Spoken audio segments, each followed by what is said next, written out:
Welcome to Into the Heart. Today we have a special guest. Robert Wood is with us to share his ideas about what it means to be in the heart and to shine bright. Robert Wood is a spiritual teacher and intuitive. He has been teaching spiritual development for many decades. He has traveled throughout the US, giving lectures, classes, and workshops on meditation, spiritual development, and prosperity. He has taught classes in A Course in Miracles for 30 years and was the director of the Miracle Center in Colorado for 8 years. Robert has several books. One book is called On the Path with several meditation tapes and conducts workshops on relationships and prosperity. Robert's book is also called The No Lost Relationship, available on his website at spiritaura.com and also available on Amazon. And welcome to the show, Robert. I know you have a new book. Can you tell us about that? Yes, it's called Know Me As I Am. It's an ebook, and it's a beautiful little book that helps a person get very connected to the divine source of their true nature. Wonderful. And you are also available for private counseling, phone consultations, or spiritual readings. So, Robert, as you know, our mission here at the podcast at Into the Heart is to support folks in growing their inner brilliance and shining bright. What does that mean to you? Well, when we start to look at a candle or we look into the sun or anything that is illuminating from the essence of the energy that is being expressed, we would call that in the physical plane a bright light in the sky. We can see that also if we look at a candle, we see different layers of what we call the inner fire. And so when we look into our true self, we find that inner fire, we find that pure self, and then it's our opportunity as this bright essence of being that we are. It's called a luminous self. As we find that essence, then we just simply learn and teach ourselves how to be very connected with it, develop a relationship with it, and let it come more through your being connected to source. Hmm. So, you are relating the idea of the sun or a candle or the light in the world as similar to the light that we all possess inside of ourselves. We are energy, we We are are. vibration, we are luminous. Hmm. Shine Hmm. your light simply means that you are expressing some aspect of your divine radiance through you. I Learning to love that. understand that is part of spiritual development. Hmm. So, knowing that you have been on a spiritual path for many, many years, what have been some pivotal moments for you in your own spiritual development? Well, they all run into the same kind of stream of practicing and developing some inner focus. My awakening was strong that convinced me to become a spiritual teacher. The beginning was very bright and powerful. The time when I was kind of midlife time was an awakening of a deeper sense of sharing gifts. My spiritual intuitive abilities started coming through strongly, and then even here in the latter years where I'm working on projects and manifesting things to keep helping people is quite a joy of that's a miracle expression. So, you are in the stage of truly shining your light into the world and bringing forth your gifts in a unique way. I would say yes to that. And how did your new book come about? What is that? How could that support folks in shining their light? What are you teaching in with the. Well, everybody has a ability to listen to the absolute divine source of light. It's a training process to understand what that involvement means for you because each person is in their own individual path. We have thousands upon thousands of different types of religions, or it's called a path that somebody's finding their way to spirit. And My little book is designed to help you on that path. However, your path may be Judaism, Christianity, Buddhism. They're all paths that lead to the source of being, the I am. Mm-hmm. Mm-hmm. I love how you describe, there's no right way or wrong way. There's only your way on this path. And it's about discovering who you are and discovering your own way in the world. The true self. As we enter into self discovery, so to speak, we find out that there are many concepts of self. And uh, as you examine your own ideas within your awareness of self, ultimately, we might say there's a desire to find the highest expression, the highest self, the true self in the universe, the source, the creator. Mm-hmm. That's the spiritual quest I'm on. So there's this idea of turning inward to discover your own self, the highest expression of yourself, and turning inward. Are there specific practices that have helped you in doing that? Well, my path throughout life has been a meditator, so meditation has been a strong aspect of my personal development where I would spend hours, sometimes entire days meditating. And through that whole process, I've learned many different things. And the quickest thing I can say for a beginner is to learn to just find a time to sit still and feel your mind is not going outside of yourself, but going inside yourself. Mm-hmm. There's many, many people giving meditations and teachings on it, but through your own commitment, you'll find your way. And you can try different things, but Mm-hmm. ultimately, you know, when you've made a connection to source, you know that you have expressed those emotions of the source and listened and communicated. All this is a knowingness you attain. So just continue to go within and understand too that you could do a walking meditation, you can do a dancing meditation, but you can tell the focus is not directed at what your discovery is the lower energies. It's directed to the higher self. Mm-hmm. Directing your mind to the higher self through meditation is a path, Mm-hmm. So path what to the heart. into the heart? That's what we're doing here at the podcast. And as you know, every day we post a new prayer, meditation, affirmation, and opportunity to come within and connect with that higher self, with source energy, something we promote here on the podcast to really dive inward. You enjoy meditation as a way of connecting with the source within you.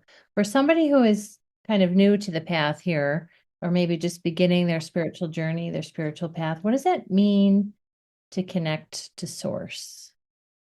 Well, one of the things that you're doing in your own self discovery is you're finding out what voices and what nature are you observing, perceiving, and experiencing. And so, as you start to train yourself to not listen to the voice of fear or doubt, or listen to the voices of anger and hatred, depression, and listen instead to the voice of the light, your mind is shifting in its awareness from knowing the dark thoughts to then choosing thoughts of light. The I replacement of love that. that's the practice of atonement that I place in my book. The atonement process teaches someone how to get to their heart. And when Hmm. we say heart, that is a metaphor in my mind of saying my true self, my Hmm. center, my beingness with all that is. Hmm. A sense of oneness. Yes. What does it mean to you to be in your heart? Oh, I'm sorry. You're the instructor. I can share what it means to be in my heart. Please do. Sure. I think for me, being in my heart is a feeling. It's a bit of a feeling or a sensation. So it's walking my path with complete faith and trust. And I kind of like how you mentioned um training the mind or choosing the thoughts that you're thinking. It's like the sense of walking with deep peace and being the observer of life. And being in my heart is it's really gosh, this place that just feels so good. I think I'm to the point where I can tell if I'm, in my heart, because I'm feeling so good about life and my perspective is positive and my thoughts are positive and I have a lot of hope. And I can tell when I'm not in my heart as much when maybe some of the fear takes over or I worry or I have some doubt. And I notice that it really is that consistent practice of every day, a couple times a day, aligning my energy. Yeah, I love what you said about training the mind and choosing the thoughts. Because when we, just begin our practice and we turn turn inward and just listen, it could be there could be some discomfort in that. I know I've heard folks say, I'm not good at meditating. I can't sit and I have too many thoughts racing in my head. Yes, this is a kind of a way the lower mind keeps you from succeeding by giving you all these messages that you're not good enough or you can't do it or you're doing it wrong. Just part of the training is learn to immediately cancel out those kind of thoughts and stay to your Mm. original commitment to be in a certain amount of time, preferably a certain time of the day, and consistency is the key. So whatever you're experiencing, doesn't matter what you're doing, mind thoughts, any kind of thing that's going on when you in that time will be a part of your growth and helpfulness. It'll help Hmm. you.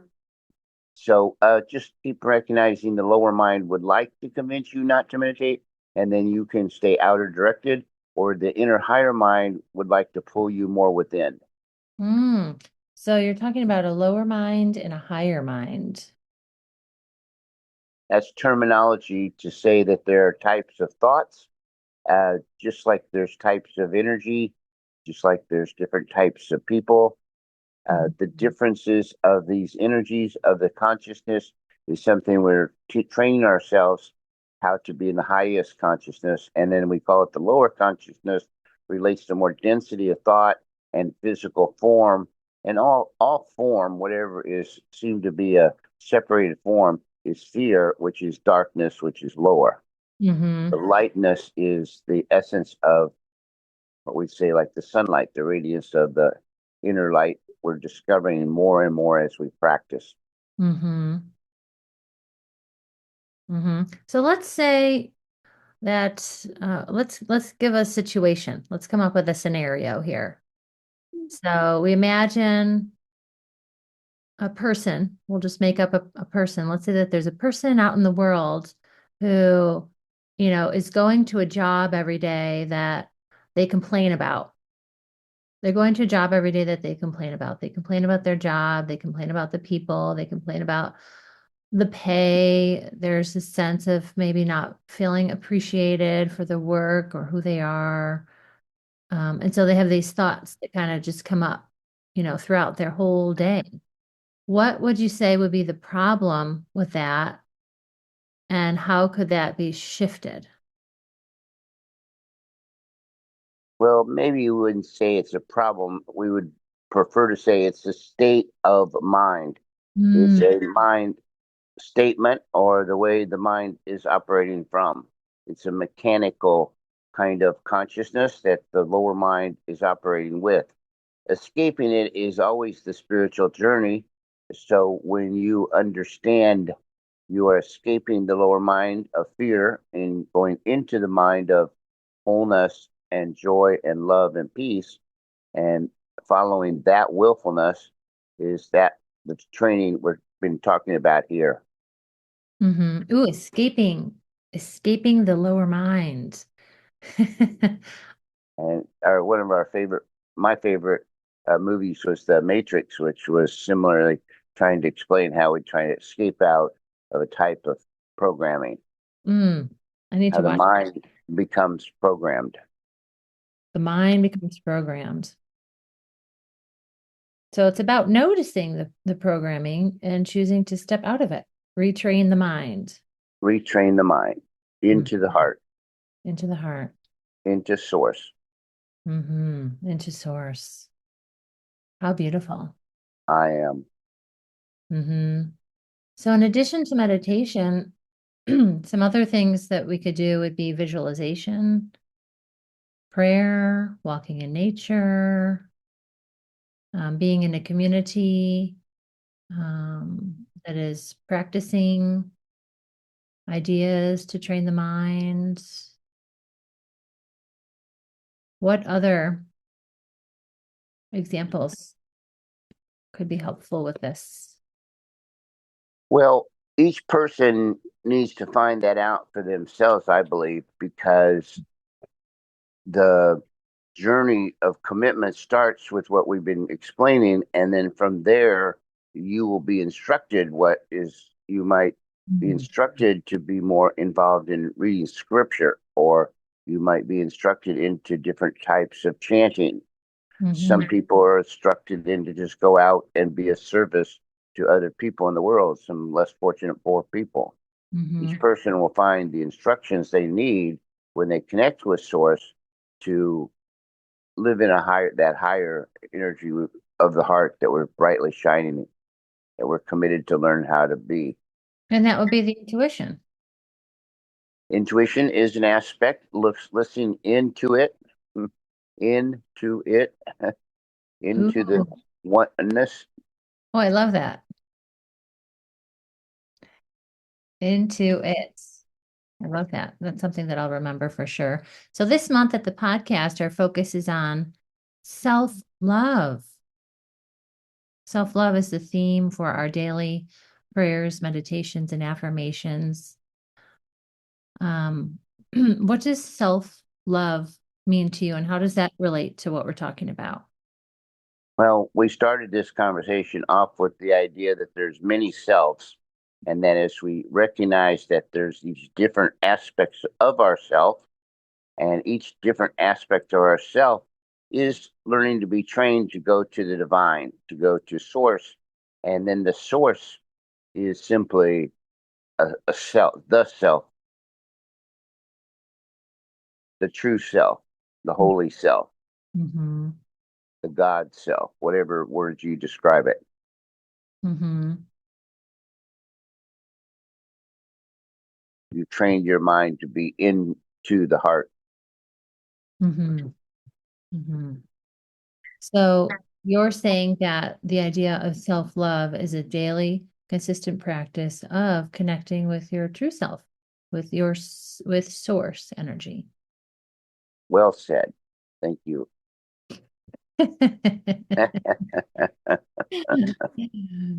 Wonderful. I Wonderful. agree. Mm-hmm. Mm-hmm. So thinking about the idea that we're here as humans walking this human life, this earth life as we're meant to do. Um, and we are being called to really develop and deepen and understand our nature as spiritual beings. So we kind of have this oscillation. I'm spirit, I'm human, I'm spirit, I'm human, I'm in the world, I'm back to myself, I'm in the world, I'm back to my true nature. How can we take what we're learning in our meditation? How can we take what we're learning from source, what we're intuiting, and live in the human world with knowing and seeing that there's so much occurring in the world that is not holy. True. And this is where I just simply say I've trained myself to listen for my journey, my individual experiences, and follow my own internal guidance so that co-creating myself with my higher self is living my daily life. And I don't have a lot of a higher agenda about what's going to happen or not. And I have some intentions, but I have no expectations. And I just live in a sense of the quality of life I like, which is peace, gratitude, joy, happiness. I live in that quality. on a consistent basis. Mm-hmm. And then being a teacher of the spirit world, which I claim to be, then others are blessed by my work. And then I trust the greater plan that it's going to do its part. And the higher mind that's been running the entire universe for a long time knows how to handle this tiny little earth and all the little creatures on it. So there's a sense of trusting that all is unfolding in divine order. And that really, I think what you're saying is the only thing we really have some control over is ourself, our inner guidance, Yep, our living by intention without having expectations because we can't control the outside world, but we can choose our thoughts. We can choose how we live our life. absolutely. Well said. That's the practice. Hmm. There's a practice. And I like to think that if you're practicing a piano or you're practicing a sport, how well you practice, how well you give your best to it, the most you can attain from it will be because you were consistent in your practice. So that's the message I'd like to get out to get into the heart, find whatever practice that works for you, that you know you're reaching inward enough to identify the true self. Also, remember while you're on this learning process of really connecting with the true self, that that connection you make will be helped along the way. So don't be too worried about it. The spirit guides and higher Holy Spirit light and other people will come into your life, mighty companions that'll help you on your path to get there. And that's why we would say reach out to our host here or connect with some people that would help you grow and develop. If you're feeling you're struggling with something, we'd be glad to help you. Yes, indeed. We're so blessed to be able to provide that support to folks who need that and want that. And I'm so grateful for your teachings and support over the years that we've known each other. I feel really Yes, blessed by your presence. yes, thank you. Yeah. Yeah. So, yeah, we are consistent and we're helping each other along the way. And that really makes me think about this idea that we truly are all walking each other home. It's it's that the Ram Dass quote that comes to mind. We're all walking each other home. And home is I my interpretation of what he's talking about is that true self, the holy self, the God self in the heart, this sense of unity, consciousness, the oneness that, I do my part to raise my vibration. And along the way, I can help others raise their vibration. And so we each do our part to lift the greater whole. Yes, wonderfully, Mm-hmm. And joyfully. joyfully, joyfully. It's Not fun. joyfully. We dance. If we're having a good time, that's showing we're having happy dreams. It's showing we're manifesting that healthy spiritual life. Mm-hmm. By your fruits you shall be recognized. Mm.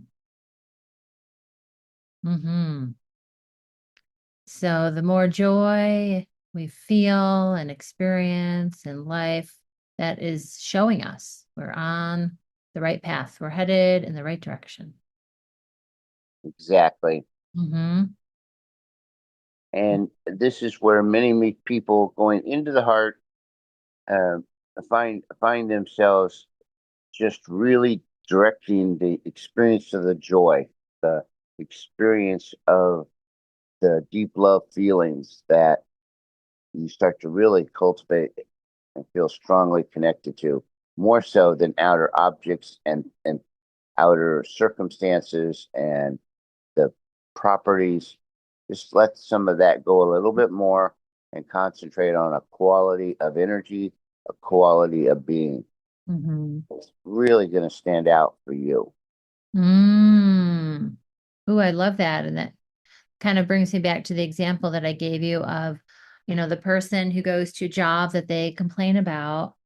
Yet that's an external, I would describe that as like an external part of, you know, their world, it's not their truth. It's not their um this person could still cultivate their own inner sense of joy and deep love and live, even though they're going to a job that maybe isn't, their choice or something that they love at the moment, but they can still cultivate this sense of, I'm okay. The world, my world is unfolding well, and I'm connected and just feeling that warmth and love from within, despite what's happening in the world for them. And we would say that's the spiritual consciousness of the I am, the true self, we're all growing into the heart of. Wonderful. So, as we're wrapping up our first podcast, and thank you for being the first ever guest. My pleasure. I really enjoyed this. Well, I You make it appreciate, fun. I appreciate your wisdom and insights as we are all walking each other home. And just as a final um, piece of advice, if we had to sum up our discussion here and just give a final piece of advice to folks that are just beginning their path of self-love or just stepping onto their spirit path, as I call it, really focusing on developing that inner world, what would be a way to sum up what we've discussed or a last piece of advice you would like to share? Well, I would simply say seek your freedom, have a sense of that you're freeing your mind from the lower to the higher, have a feeling deep inside of yourself, a feeling that you're very, very attracted to. Mine is inner joy, and continue just to never stop and continue to commit strongly to the self that you really want to be a part of, the true self, your real self. You will know and simply, wherever you're at, have a feeling of faith and trust. So be it. Mhm. So be it. So be it. Thank you so much, Robert, for being My here. pleasure sharing with you, and we'll see you another time. Bye bye. Bye.